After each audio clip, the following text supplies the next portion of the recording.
8 glasses of water a day. You have heard this your entire life. The problem is, it is not based on any clinical research for adults over 60, and following it blindly can actually cause problems in older adults. In this video, we cover exactly how much water seniors actually need, why the standard advice gets it wrong, what dehydration does to the aging body, and the 3 signs most seniors completely miss that mean they are already dehydrated. This takes 10 minutes and could genuinely change how you think about hydration for the rest of your life.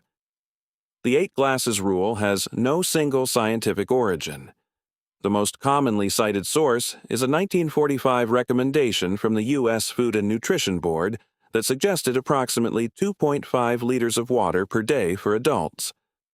But the sentence immediately following that recommendation, the sentence that everyone forgot, stated that most of this quantity is contained in prepared foods.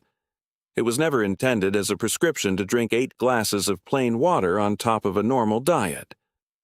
A review published in the American Journal of Physiology in 2002 by Dr. Heinz Valton specifically investigated the evidence behind the 8 glasses recommendation and concluded there was no scientific evidence to support it as a universal daily requirement. The paper caused significant discussion in the medical community because it challenged something so deeply embedded in popular health culture. The truth is that daily fluid requirements vary enormously between individuals based on body weight, activity level, diet composition, climate, health status, and age. A single number applied universally to all adults is not how physiology works, and in older adults specifically, the standard recommendation needs significant adjustment. Here is what changes specifically with age that makes hydration more complicated and more important simultaneously. First, thirst sensation declines with age.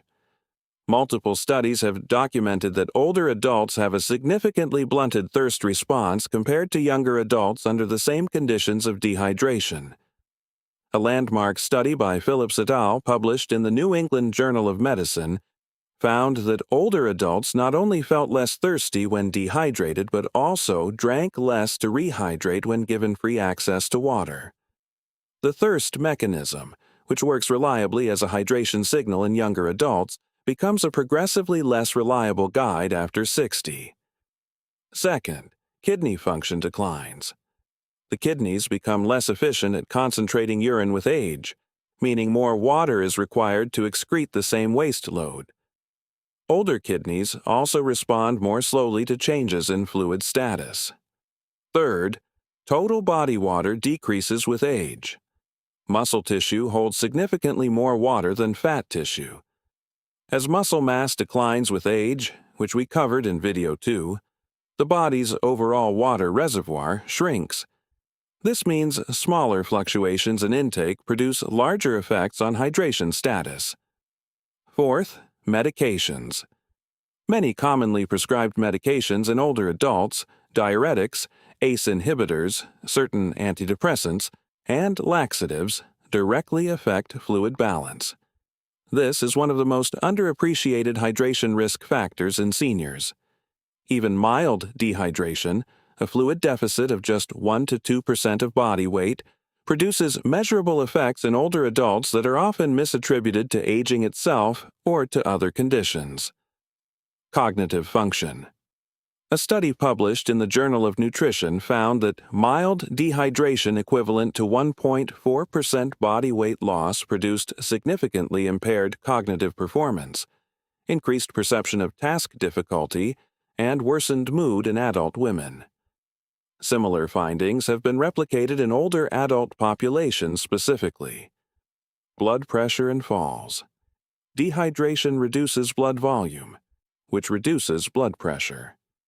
In older adults, this can trigger orthostatic hypotension, a sudden drop in blood pressure when standing, which is one of the most common precipitants of falls. Connecting directly to video 4. Adequate hydration is actually part of fall prevention. Kidney stones and urinary tract infections.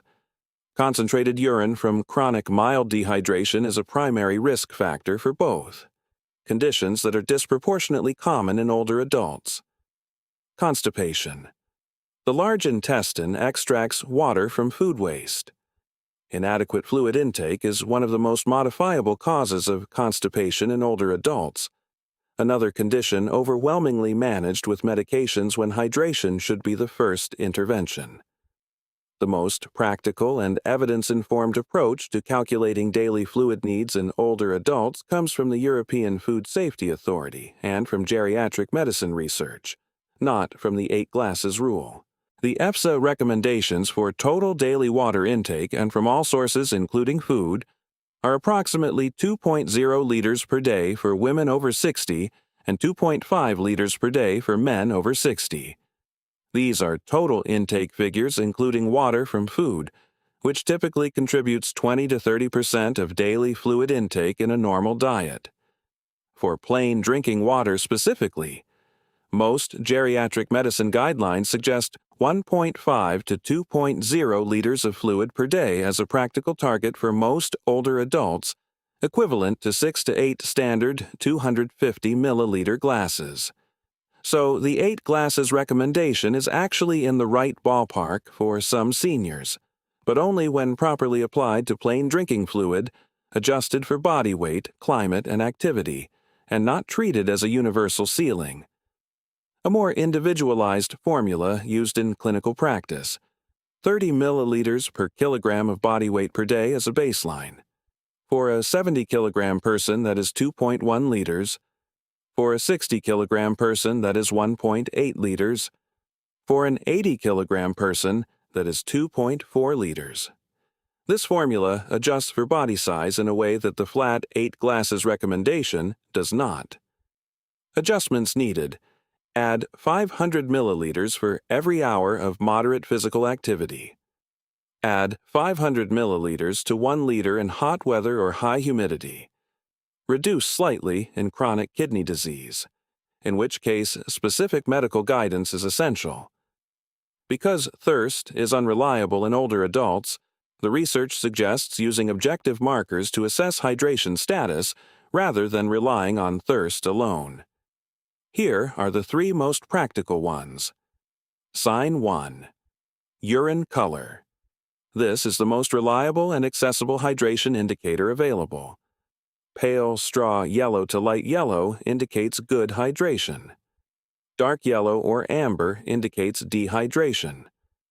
Clear urine can indicate overhydration. The goal is pale straw-colored urine through most of the day. Darker in the morning after overnight fasting is normal. Sign 2. Urine frequency. Most well-hydrated adults urinate 4 to 8 times per day. Fewer than 4 times per day in a normal temperature environment typically indicates insufficient intake. This is an easy daily check that requires no equipment. Sign 3. Cognitive and energy changes. Because mild dehydration impairs cognitive function and mood before it produces physical symptoms in older adults, unexplained mental foggy periods, fatigue, or difficulty concentrating, particularly in the afternoon, are often hydration-related. Many older adults attribute these to aging when they are actually a modifiable hydration effect. One important counterpoint that does not get enough coverage: overhydration is a real risk in older adults and is not harmless. Hyponatremia, low blood sodium caused by excessive water intake diluting sodium concentration, is more common in older adults than most people realize. Symptoms include nausea, headache, confusion, and in severe cases, seizures and loss of consciousness. It is particularly common in older adults who aggressively follow general hydration advice without accounting for kidney function decline. The risk is highest in older adults with reduced kidney function who consume very high water intakes, more than 3 to 4 liters per day of plain water. It is also higher in those taking certain medications including diuretics and some antidepressants. This is why the individualized 30 milliliters per kilogram formula with medical adjustment for kidney conditions is more appropriate than a universal maximum. More water is not always better. The goal is adequate and consistent hydration, not maximum hydration. Here is a practical daily hydration framework based on the research. Morning: 300 to 500 milliliters of water within 30 minutes of waking. Overnight, you have lost fluid through breathing and skin. This replaces the overnight deficit and kickstarts kidney function for the day. With each meal, 200 to 300 milliliters. Drinking with meals also supports digestion and helps some older adults with appetite regulation. Between meals, 200 milliliters, 2 to 3 times across the day. Not large amounts at once, which can overwhelm reduced kidney function. Consistent, small amounts are more effective than large, infrequent boluses.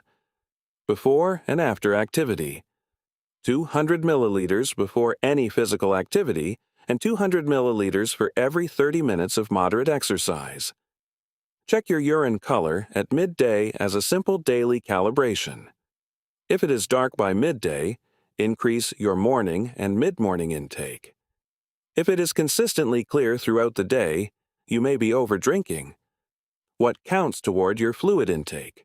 Plain water, herbal teas, milk, soups, and water-rich foods, like cucumber, watermelon, oranges, and yogurt.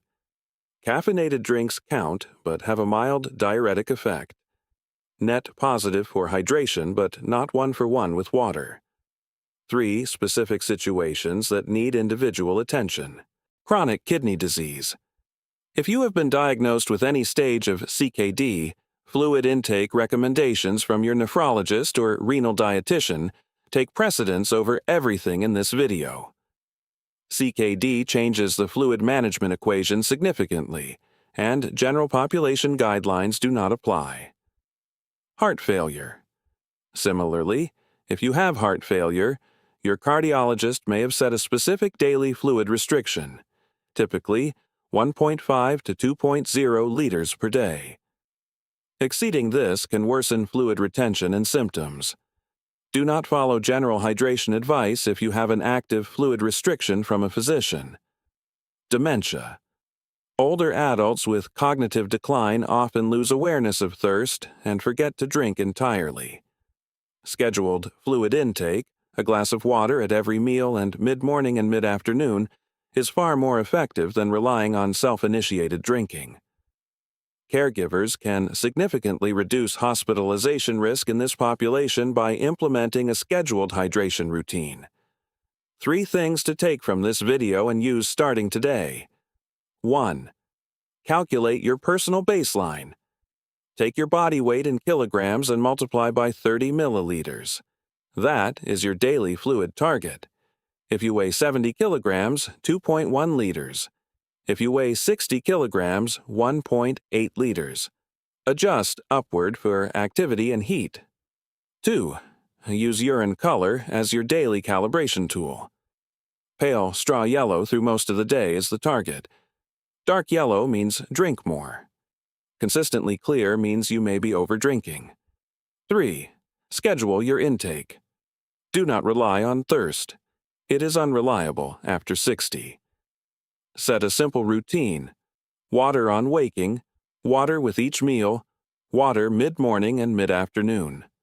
This removes the need for thirst to trigger drinking. As always, everything on health grounds is general educational information based on published research and is not medical advice for your specific situation. If you have kidney disease, heart failure, or any condition affecting fluid balance, your doctor's specific guidance takes precedence over everything in this video. Next, on health grounds, the sleep changes that happen after 60 that most people mistake for insomnia, and what the research says actually helps. Subscribe so you do not miss it. Drop a comment below. How many glasses of water do you drink per day right now? See you in the next one.